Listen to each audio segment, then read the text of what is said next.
Bonjour à tous et bienvenue dans cette nouvelle vidéo sur les devis quantitatifs et estimatifs.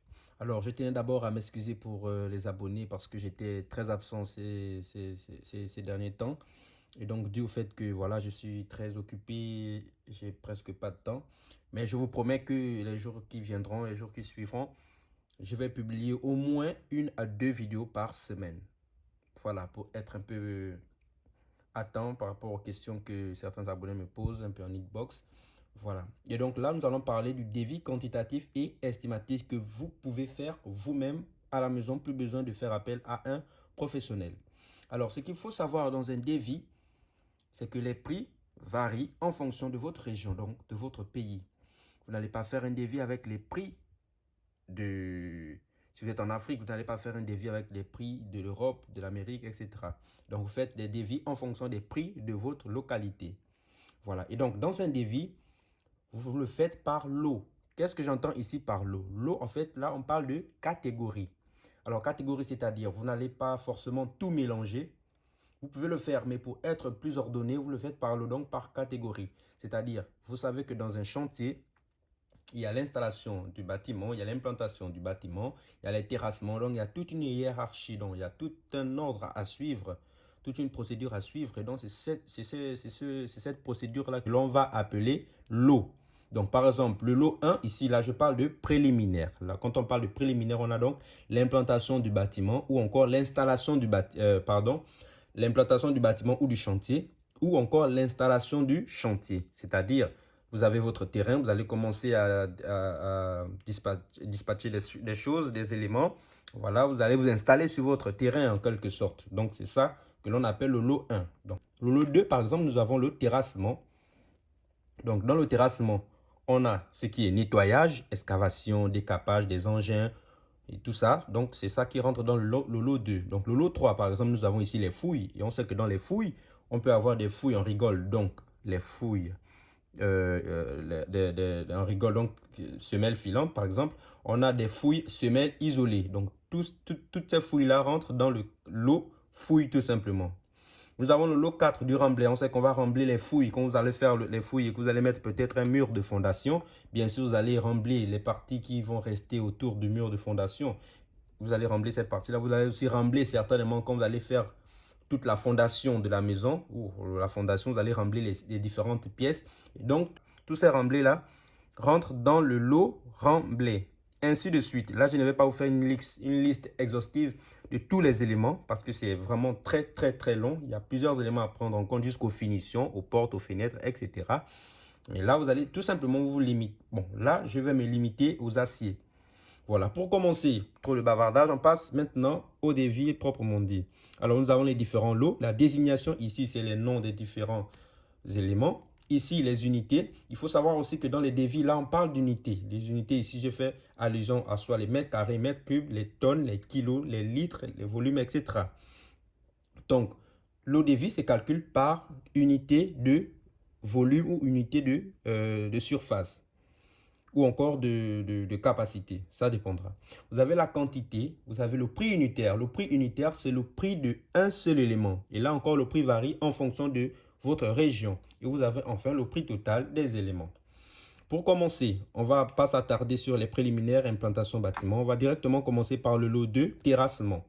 Dans le terrassement, on voit ici le nettoyage. Alors, dans le nettoyage, là, on parle du fait de certainement débrousser votre terrain. Vous avez acheté un terrain, par exemple, qui fait 1000 mètres carrés. Je prends un exemple, un terrain de 1000 mètres carrés. D'accord? Et donc, sur un terrain de 1000 mètres carrés, vous allez certainement le nettoyer. Et ça dépendra de vous. Peut-être que vous voulez nettoyer 500 mètres carrés dans les 1000 mètres carrés ou encore 350 mètres carrés. C'est un exemple. Hein. Vous pouvez nettoyer la surface que vous voulez dans les 1000 mètres carrés. Dans mon exemple ici, on a le nettoyage en mètres carrés et la quantité 500. Donc 500 équivaut à mètres carrés. Donc si vous avez déjà mis mètres carrés dans la case des unités, à la quantité, vous mettez juste la quantité, pas plus besoin de l'unité.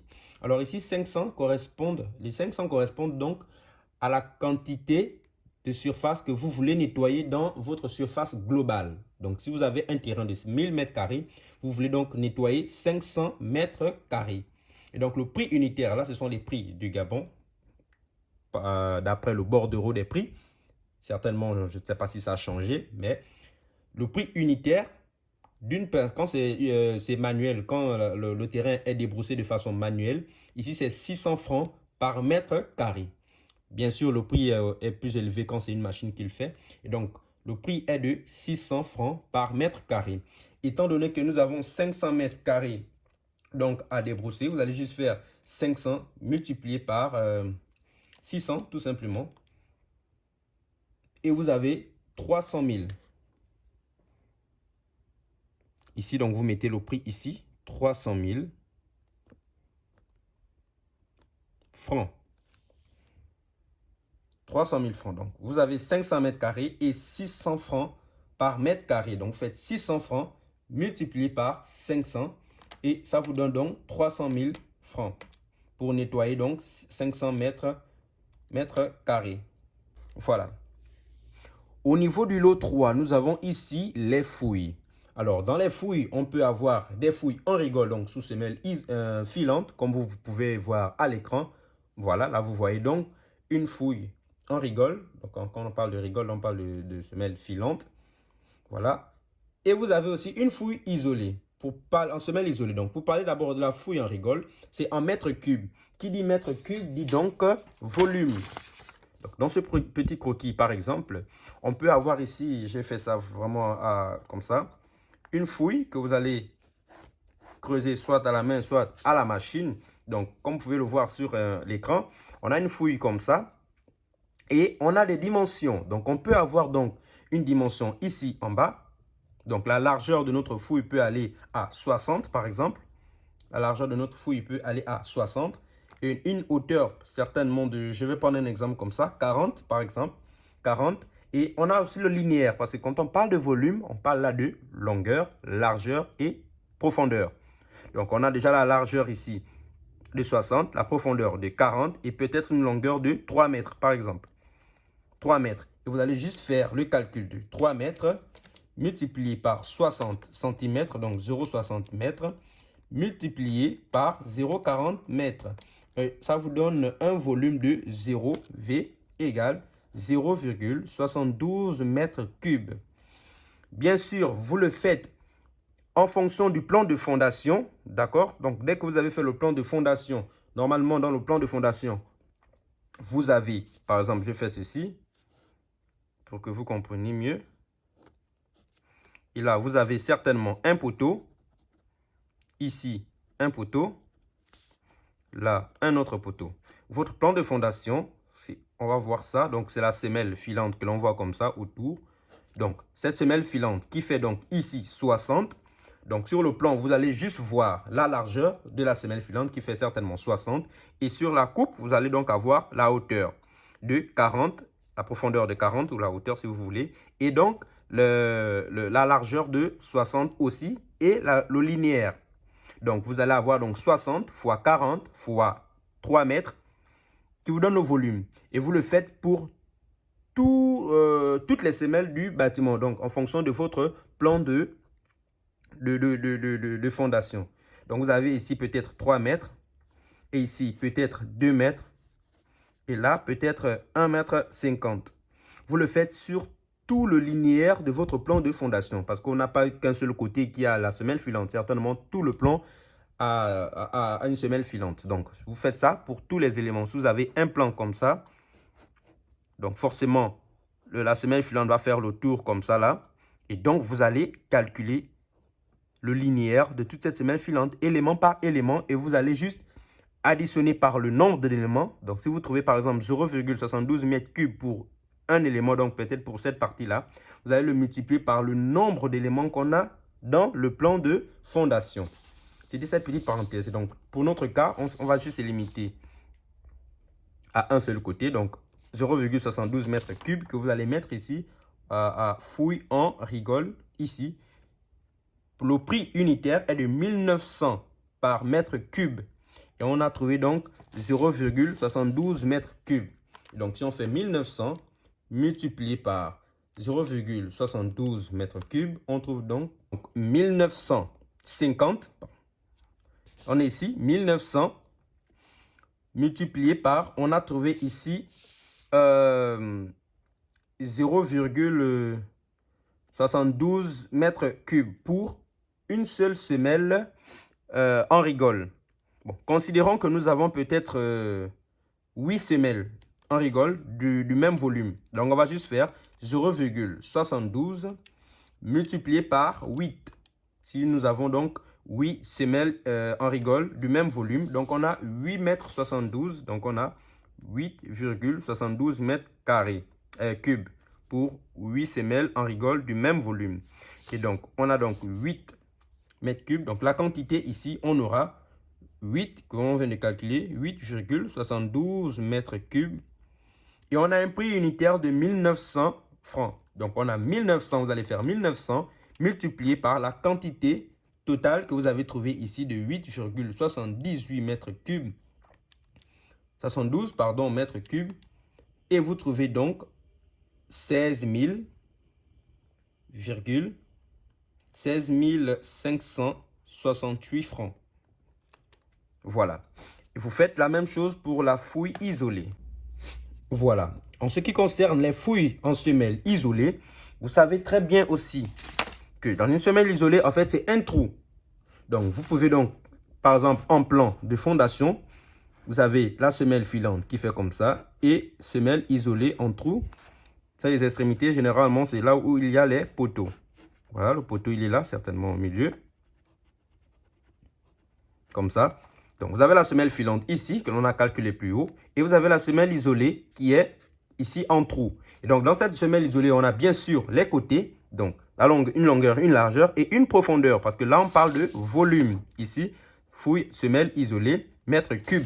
Donc, sur un trou, vous pouvez avoir 50 cm. Ici, par exemple, 50 cm. Donc là, certainement 50. Et l'autre côté, peut-être 60, où vous pouvez avoir une semelle isolée carrée, 60 ici, et une profondeur de 40 cm.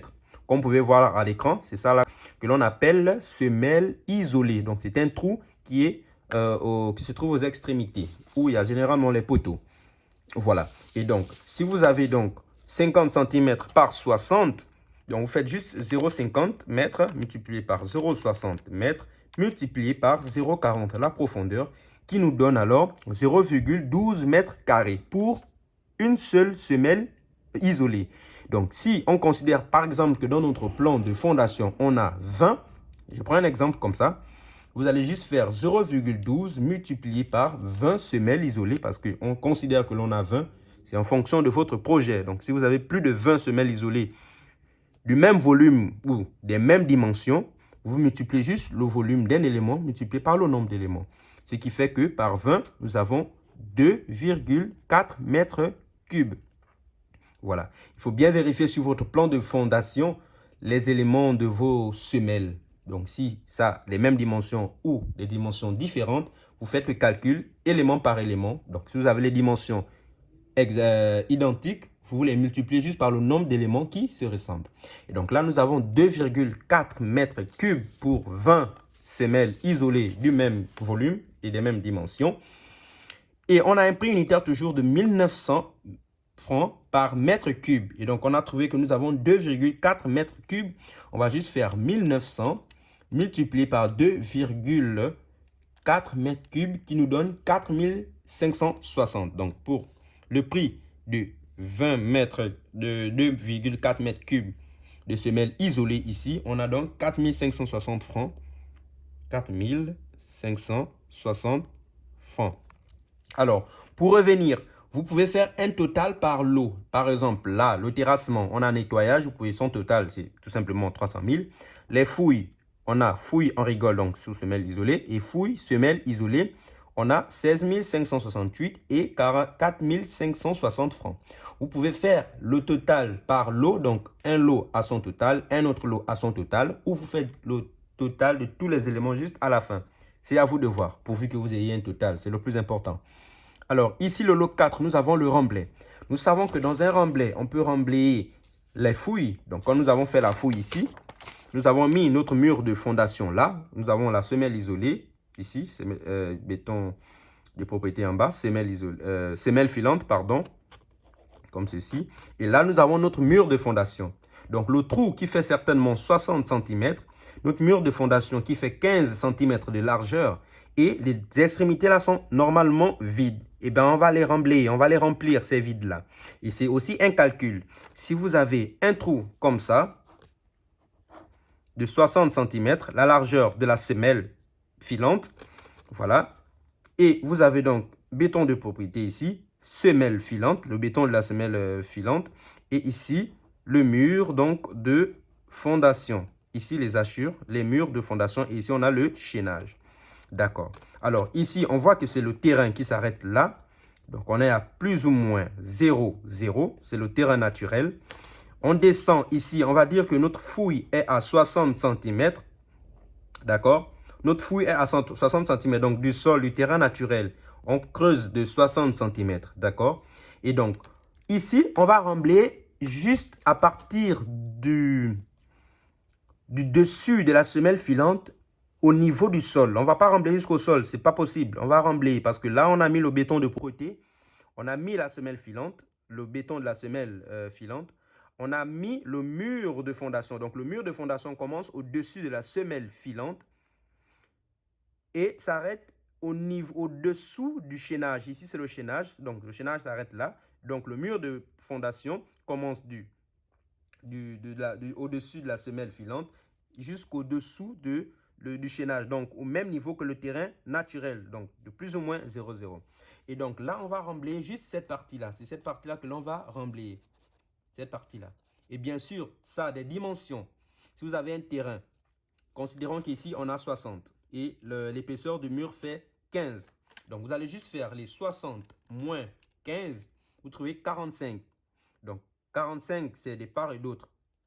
Ça, cet espace-là, plus cet espace-là nous donne 45. Donc, si vous faites 45 divisé par 2, parce que l'on a deux espaces vides, on trouve donc 22,5. Les 22,5 cm correspondent donc aux espaces vides ici. Alors, si nous avons 22,5 cm ici, comme on a dit pour calculer donc le remblai, c'est en mètres cubes. Ici, en mètres cubes.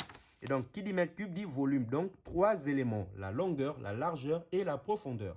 Ici, nous avons déjà la largeur, 22 cm 5. On doit avoir la hauteur. Alors, pour avoir la hauteur, on a dit pour remblayer, on va commencer à remblayer au-dessus de la semelle jusqu'au terrain naturel. Donc, c'est cette partie-là que l'on va remblayer. Alors, pour avoir la hauteur, on a une hauteur profonde de 60 cm. La hauteur de notre semelle, la profondeur de notre semelle fait carrément 60 cm. Mais nous, on veut remblayer à partir de la semelle, donc au-dessus de la semelle, jusqu'au terrain naturel. Donc, sachant par exemple que notre semelle filante jusqu'au béton de propreté fait 35, donc 30 de la semelle filante et 5 du béton de propreté. On va juste faire les 60 moins les 35. Tout ça, ça va dépendre de votre plan que vous allez réaliser, vos coupes. Donc, il faut faire un bon plan de coupe AutoCAD ou, je ne sais pas, le logiciel que vous utilisez pour avoir toutes ces informations. Là, je prends juste des exemples. Donc, pour avoir la hauteur juste de l'élément que nous allons ici remblayer, on va juste faire la hauteur totale de 60 cm moins la semelle filante et le béton de propreté, donc les 35 cm. On trouve donc 25 cm. Donc, on a une hauteur de 25 cm. Et là, il nous faut donc la longueur. On a déjà la largeur 22 cm 5, la profondeur ou la hauteur de 25 cm et la longueur. On peut prendre une longueur, par exemple, L ici de 3 mètres. Tout dépend toujours de votre plan de fondation. Et vous le faites sur tous les éléments, pas juste un seul élément. Donc, vous le faites sur tout le linéaire de votre plan de fondation. Et donc, on a 22 cm 5 multiplié par 25, la profondeur, 0,25 mètres, multiplié par 3 mètres de la longueur. Donc, si vous avez tout un bâtiment, vous le faites sur tous les éléments du bâtiment. Et donc, on trouve là 16V, le volume 16 égale 16, le volume V égale à 16,875 mètres cubes. Ça, c'est le volume à remblayer pour ce côté-là, bien sûr. Étant donné que nous avons deux côtés, vous allez le multiplier par 2. Là, je prends l'exemple juste pour ce cas de figure. Bien sûr, ça va être beaucoup plus important parce que si vous avez un plan qui a beaucoup de murs, qui a beaucoup de semelles, etc., qui a beaucoup de parties à remblayer, vous allez faire le calcul pour chaque élément. Donc, pour cet élément-là, les 16,875 mètres cubes correspondent au volume que vous allez remblayer de ce côté. Et étant donné que nous avons deux côtés, donc ce côté-là aussi va être remblayé, vous allez juste le multiplier par 2. Donc, ce qui nous donne donc un résultat de 33,75 mètres cubes. Donc, vous allez remblayer 33,75 mètres cubes des deux côtés. Donc, un côté 16,875 et l'autre aussi 16,875 pour un volume total de 33,75 mètres cubes. Excusez-moi si j'ai écrit un peu partout, mais j'espère que vous comprenez le principe. Alors, donc, on a ce volume-là. Donc, on a ici l'unité qui est, c'est où? Remblai de fouille, mètre cube. Bien sûr, le remblai, ce n'est pas forcément au niveau de la fouille, ça peut être au niveau des pièces de la maison. Quand vous voulez remblayer vos pièces de la maison, vous faites le même principe, profondeur, largeur, longueur. On a trouvé ici 33,75 mètres cubes. Voilà. Et on a un prix unitaire de 1900 francs. Donc, on va juste faire 1950, pardon, 50 multiplié par 33,75 mètres cubes. On trouve alors 6, 5, 8, 12,5. Donc, on a 65 812 francs. Voilà. Bien. Au niveau du mur de soubassement, on sait tous que le mur de soubassement, on a creusé notre fouille, on a coulé notre béton de propreté, on a coulé notre semelle filante. On a donc aussi le mur de fondation qui se trouve au milieu. Donc, si je vais le reprendre au propre, on a notre semelle comme ça. Ici, c'est la profondeur de la semelle. Le terrain naturel qui est certainement à plus ou moins 0, 0. Ici, c'est la même chose. Ça, c'est le sol. Ça, c'est le sol. On a notre béton de propreté ici qui fait peut-être 5 cm. Je prends un exemple. Notre semelle filante ici. D'accord? Et notre mur de soubassement ici. Voilà. Ici, on a notre mur de soubassement. Et là, on a le chaînage ou la ceinture, si vous voulez, en béton. Voilà.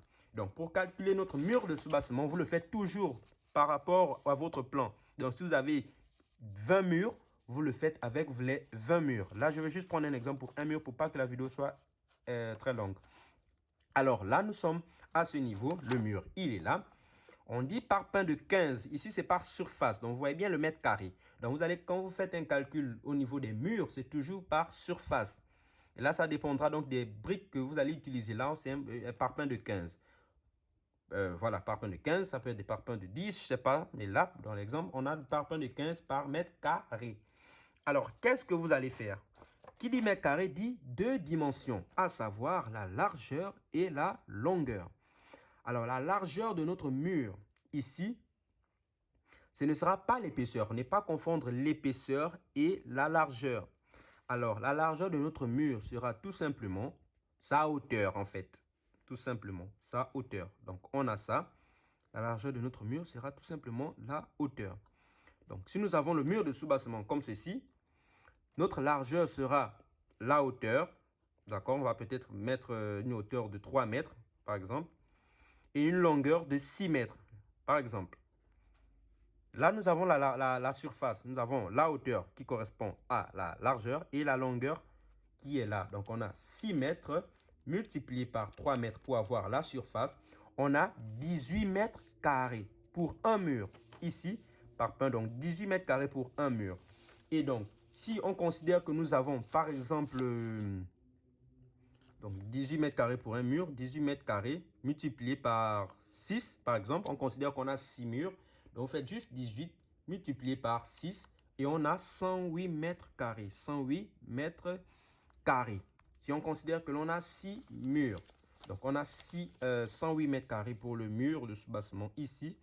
108 mètres carrés. Et donc, pour le prix unitaire, 850 francs par mètre carré. Et on a 108 mètres carrés. Donc, on va juste faire 850 multiplié par 108 qui nous donne donc 91 800. 91 800 francs. Voilà. Au niveau des poteaux, lot 6 poteaux. Ici, le poteau, c'est forcément en mètres cubes. Pourquoi? Parce que nous avons l'épaisseur du poteau, la hauteur. Donc, nous avons la longueur, largeur et hauteur. Ici, sur ce poteau-là, on voit bien, comme vous pouvez le voir là, on a la section du poteau. Quand on parle de section ici, on parle des dimensions, donc de la largeur et de la longueur. Ici, notre largeur du poteau, elle est à 20 cm et notre longueur, elle est à 30 cm pour une hauteur de 3 mètres. Et là, donc, on a le volume. Qui dit volume dit longueur, largeur, épaisseur ou hauteur, si vous voulez. Donc, on va faire 0,20 fois 0,30 fois 3 mètres qui nous donne 0,18 mètres cubes pour un poteau. Bon, si par exemple, nous disons qu'on a 15 poteaux dans notre projet, je prends un exemple. Ça va dépendre de votre plan de fondation. Toujours, le nombre de poteaux que vous avez, vous allez juste le multiplier. Donc, on a 0,18 multiplié par 15, le nombre de poteaux que je prends par exemple, qui nous donne donc 2,7 mètres cubes pour 15 poteaux. D'accord? Et on vient dans notre tableau, on va remplir. Ici, le mètre cube, c'est l'unité. La quantité, c'est 2,7 mètres cubes. Et on a donc 34 300 pour 1 mètre cube de béton. Sachant très bien que le poteau, c'est en béton, dosé à 350 kg par mètre cube. Et on a 2,7 mètres cubes de béton. Et pour le prix unitaire d'un mètre cube de béton, c'est 34 300. On va juste faire donc 34 300 multiplié par 2,7 mètres cubes. On nous trouve donc 92 610 francs. 92 610 francs. Voilà. Au niveau du lot 7, on a les aciers. Bien sûr, les lots continus, c'est très long. En fonction de votre projet, le devis est beaucoup plus long aussi. Si le projet est très complexe, le devis est aussi beaucoup plus long. On a les aciers HA haute adhérence, peut-être FE E500, ça dépendra. Ici, l'unité peut être en kilogrammes ou en tonnes. Cela dépendra de vous. Ici, j'ai 1000 kilos qui correspond donc à 1 tonne. Et ici, donc, on a le prix unitaire par kilo. Donc, pour le kilo d'acier, on a 850 francs par kilo. Le kilo. Donc, on a 1000 kilos, ce qui fait 850 francs multiplié par 1000, qui nous donne donc 850 000. Ici, 850 000 francs. 1000 kilos d'acier correspond à 850 000 francs. Je vais faire une vidéo où comment on calcule la quantité d'acier, d'accord? La quantité d'acier, on va faire une vidéo là-dessus pour que vous compreniez mieux. Mais là, c'est juste pour vous montrer comment on peut faire le devis avec ça. Alors là, donc, je rappelle que pourquoi on dit devis quantitatif et estimatif? Tout simplement parce que quand vous êtes dans la case des quantités, vous êtes juste au niveau du devis quantitatif. Vous avez juste établi les quantités. Qui dit quantité dit en fait le nombre, quoi, en fait. Si par exemple, nous avons ici nettoyage, on a 500 mètres carrés. Ça, c'est la quantité de nettoyage qu'on a besoin. Fouille en rigole, on a 800,8,72 mètres cubes. Ça, c'est la quantité de fouille. On a ici fouille isolée. On n'a pas isolé. 8,72. Isolé ici, on n'a pas mis. Oui, 2,4. Ici, on n'avait pas mis. 2,4 mètres cubes. Voilà. Par exemple, donc, au remblai de fouille, on a 33,75 mètres cubes. Ça, c'est la quantité. Par pain, donc le mur de soubassement, on a 108 mètres carrés. Ça, c'est la quantité de mur. Le poteau, on a 2,7 mètres cubes par carré, pardon. Le poteau, oui, 7,7 mètres cubes. Ça, c'est la quantité. L'acier, on a 1000 kilos. Ça, c'est la quantité. Donc, quand vous êtes à partir de la case des quantités, vous êtes au devis quantitatif. Et quand vous êtes à la partie prix, là, vous êtes au devis estimatif. Donc, vous estimez, donc vous attribuez un prix à chaque élément. C'est ça la partie estimative. Et donc, généralement, quand on fait un devis, c'est la partie estimative qui est envoyée, qui est plus travaillée. La quantité nous donne juste le nombre d'éléments et l'estimatif, le prix des éléments. Et donc, là, vous allez faire donc le calcul, la somme de tous ces éléments-là. Soit vous avez déjà fait la somme par lot. Donc, lot 1, vous faites la somme des éléments qui sont dans le lot 1. Lot 2, la somme des éléments qui sont dans le lot 2. Lot 3, etc., etc. Ou encore, vous vous limitez tout simplement à faire toute cette liste-là jusqu'à la fin. Et vous allez faire l'addition.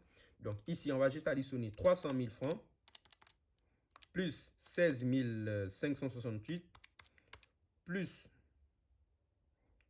4560 plus 65 812. Bon, on va prendre 65 813. On va arrondir le 5 là.